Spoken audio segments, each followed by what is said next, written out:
Welcome to today's deep dive into the world of valuable quarters that might be hiding in plain sight. Many collectors overlook these modern coins, assuming they're too recent to hold significant value, but that couldn't be further from the truth. Today we're exploring three specific quarters from 1996, 1972, and 1970 that have surprised the numismatic community with their worth. These aren't just historical artifacts. They're potentially valuable pieces that could be sitting in your collection right now. Let's start with the 1996 Washington quarter. At first glance, this coin appears completely unremarkable. It features the familiar profile of George Washington on the obverse and the classic eagle design on the reverse, just like countless other quarters produced during this era. What most people don't realize is that certain examples of this seemingly common coin have commanded impressive prices at auction, particularly those with specific mint characteristics and in pristine condition. The 1996 quarter emerged during an interesting period in American coinage history. The U.S. Mint was producing coins at a massive scale, with hundreds of millions of quarters struck that year across the Philadelphia, Denver, and San Francisco mints. What makes this year special is the transition happening behind the scenes. The Mint was preparing for the upcoming 50-state quarters program that would launch in 1999, making these some of the last standard Washington quarters before the design changeover. When identifying valuable 1996 quarters, collectors should pay close attention to several key features. First, check the mint mark location just below Washington's ponytail. While Philadelphia and Denver issues are relatively common, certain San Francisco proofs have shown remarkable appreciation. The real treasure, however, lies in the condition.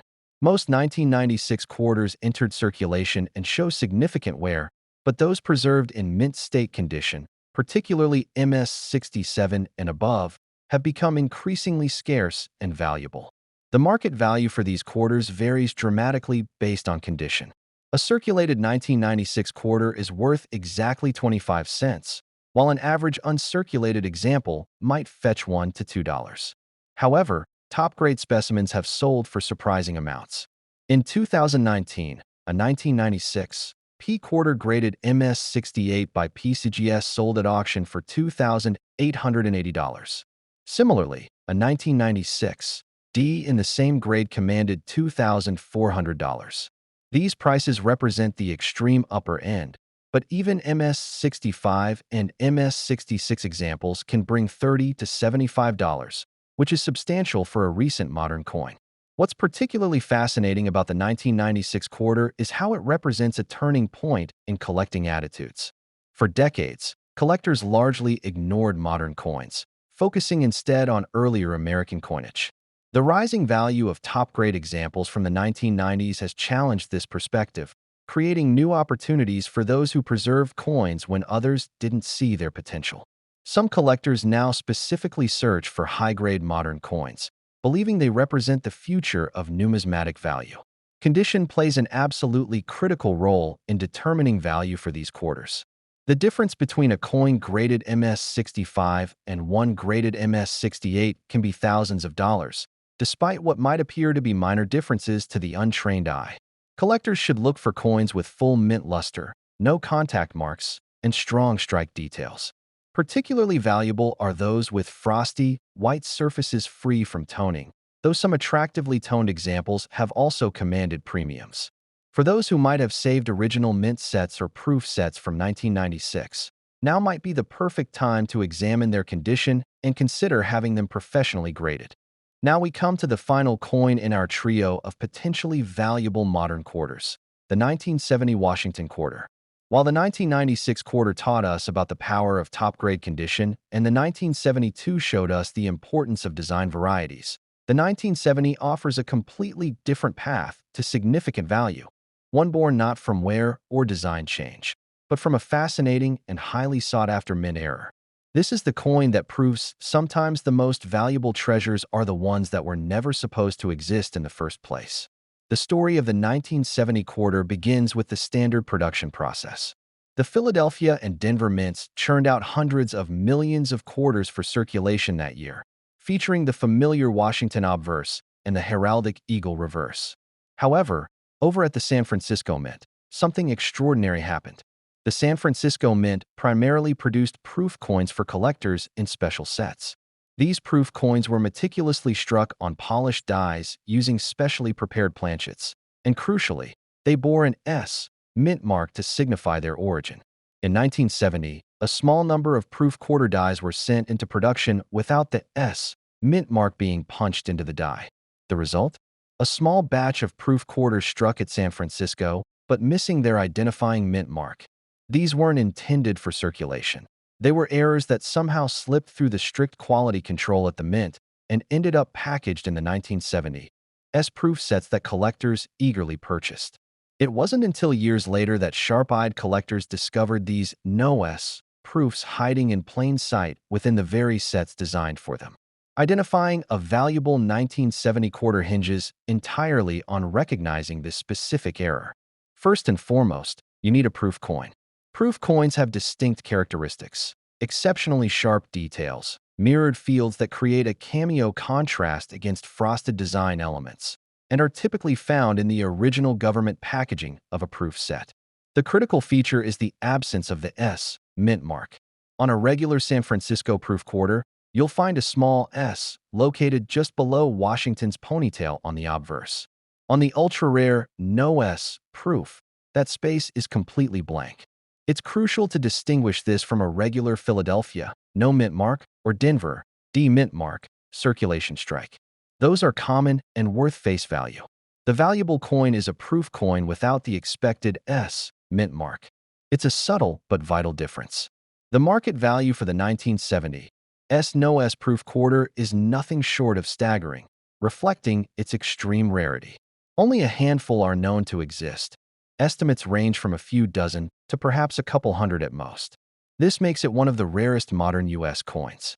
In 2016, a specimen graded PR68 by PCGS sold at auction for an incredible $35,250. Another example, graded PR67, realized $19,975. Even in lower proof grades like PR64 or PR65, these coins consistently command five-figure prices, typically ranging from $15,000 to $25,000. To put that in perspective, a regular 1970 proof quarter with the correct mint mark is worth maybe $5 to $10. The value here is almost entirely derived from that missing mint mark error. Circulated 1970 quarters from Philadelphia or Denver remain worth 25 cents. What makes the 1970 no S proof so captivating is the sheer improbability of its existence. The U.S. Mint's quality control is generally rigorous, especially for proof coins. For multiple dies to escape without the mint mark, and for those coins to then be packaged and sold without detection, is a remarkable lapse that created instant numismatic legends. It's a tangible piece of mint history, a mistake preserved forever in silver-clad copper nickel. Interestingly, this error wasn't isolated to 1970. Similar no-S proof errors occurred for other denominations in different years, like the famous 1990 no-S Lincoln cent. But the 1970 quarter remains one of the most famous and valuable examples. Collectors who bought proof sets thinking they were just getting a nice set for their collection ended up potentially holding a life-changing coin if they happened to get one of the error sets. Condition plays a different role here compared to the 1996 and 1972 quarters. Because these are proof coins, they were never intended for circulation and were handled carefully from the start. The primary factor is the proof grade itself, PR60 to PR70, which assesses the quality of the strike, the presence and depth of cameo contrast, and the absence of hairlines or other imperfections on the mirrored surfaces. While higher grades, PR67 and above, command the highest premiums, any genuine 1970 no-S proof quarter is exceptionally valuable due to its fundamental rarity. The key is authentication. Because of the immense value, counterfeits exist. Having the coin professionally graded and encapsulated by a reputable service like PCGS or NGC is absolutely essential to verify its authenticity and grade. If you have a 1970 proof set gathering dust, now is absolutely the time to carefully examine that quarter. Look for the proof characteristics. Check that spot below Washington's ponytail, and if you see nothing but smooth metal where an S should be, you might just be holding a numismatic legend worth tens of thousands of dollars. Now let's turn our attention to the 1972 Washington quarter, a coin that holds a special place in modern numismatics due to a fascinating design variation. While the 1996 quarter surprised collectors with its high-grade value, the 1972 offers something entirely different, a legitimate, recognized variety that created instant scarcity and continues to drive strong demand. This isn't just about condition. It's about a specific, intentional change in the coin's design that produced one of the most sought-after modern quarters. The story behind the 1972 quarter begins with the U.S. Mint's preparations for the upcoming bicentennial celebrations. As 1976 approached, the Mint was already considering design changes, but for 1972, the standard Washington quarter remained. However, during production at the Philadelphia Mint, a significant modification occurred to the reverse die.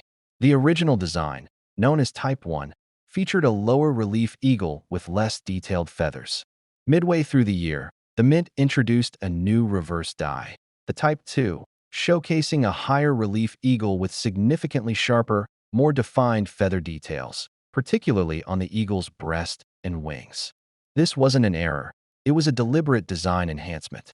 Crucially, the Type 2 reverse was only used for a portion of the year's production run, making it inherently scarcer than the common Type 1. Identifying the valuable 1972 Type 2 quarter requires careful examination of the reverse. Focus on the eagle just above the words quarter dollar. On the Type 2, the feathers on the eagle's breast are distinct, sharp, and well separated, almost appearing like individual scales. The feathers on the eagle's wings are also much more pronounced and detailed compared to the softer, mushier look of the Type 1. The space between the eagle's right wing, as you view it, and the letters of a Mary is typically wider on the Type 2 as well. While the obverse remained unchanged, some 1972 quarters also exhibit a doubled die obverse, noticeable a slight doubling on the words, "In God We Trust," and "Liberty." But the primary value driver is the Type 2 reverse. The market value for the 1972 Type 2 quarter reflects its scarcity and collector interest. A circulated example, even in decent condition, might only be worth $1 or $2 above face value.